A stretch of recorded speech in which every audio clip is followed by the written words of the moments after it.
Hello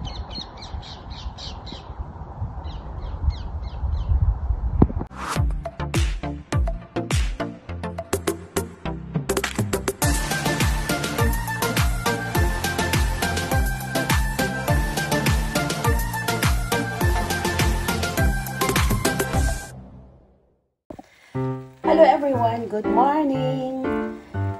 So, ang aking video ngayon ay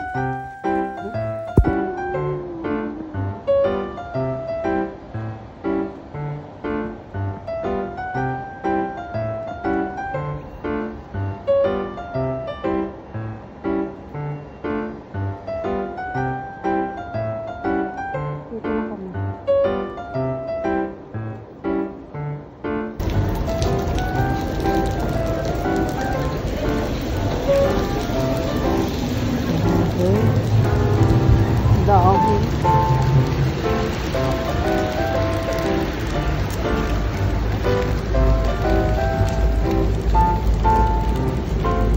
Konting ulan lang, punuan na ang mga bus.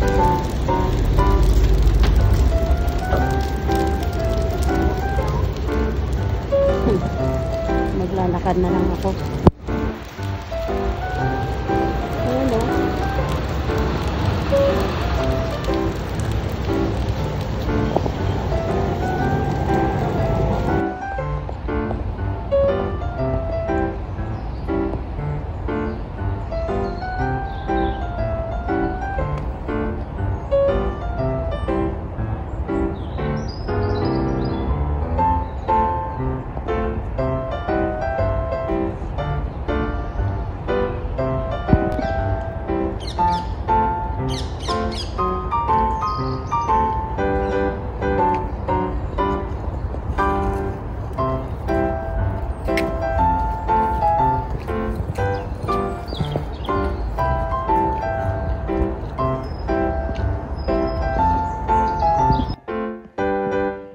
Good morning.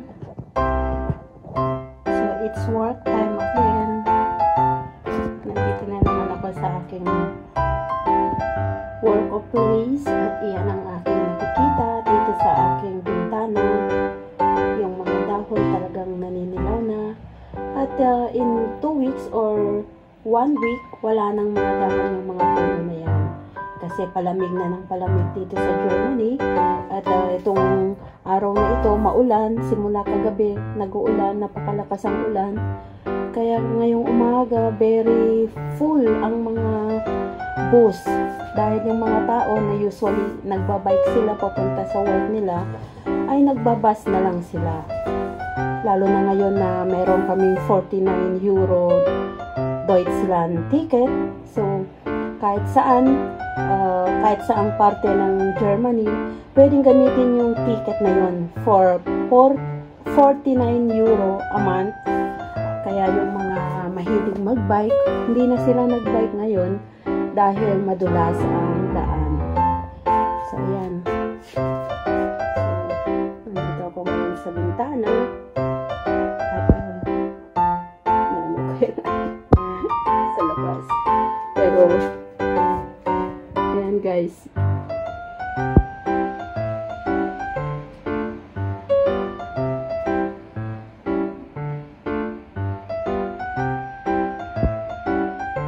Ang tawag yan sa mga puno na yan dito sa Germany ay Eiche.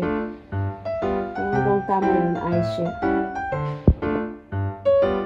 Yung bunga kinakain ng squirrel.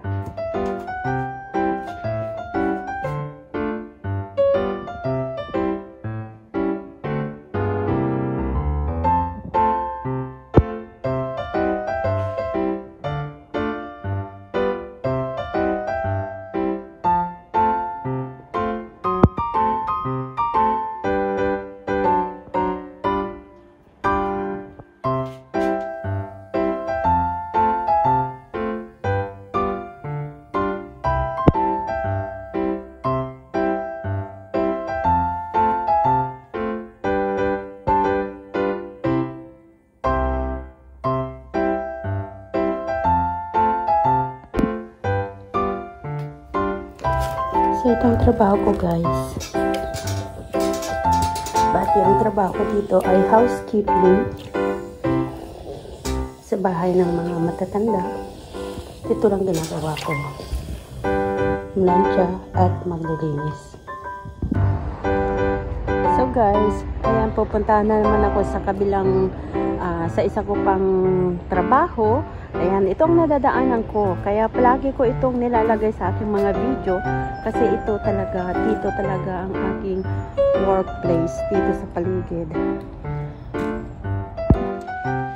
So guys, ito tapos na ako sa aking trabaho. Umuulan na naman. Nag-uulan na dito at saka malamig na. Kaya ito nakatalukbong ako. So pupunta naman ako ngayon sa aking second job. Ganun din, may inaalagaan akong matanda. Tapos sinisama ko yung pamangkin ko. So ganun din ang trabaho namin doon.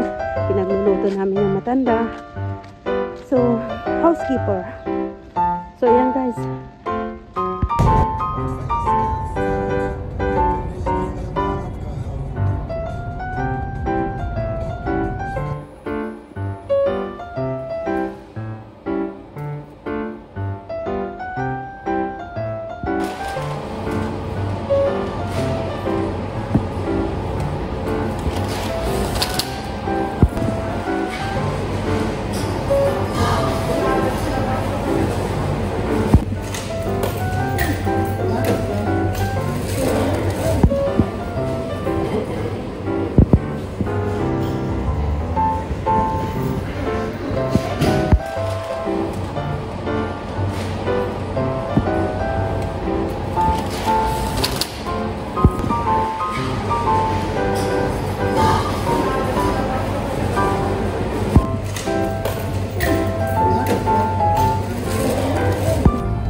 Himmelso-rot.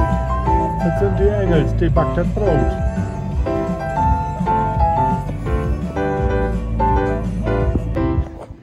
So ngayon guys, 5 o'clock in the afternoon.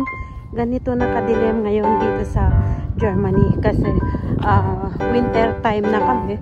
Kaya mahaba na ngayon ang gabi. Pero pupunta pa rin ako sa aking sport o sa aking gymnastic.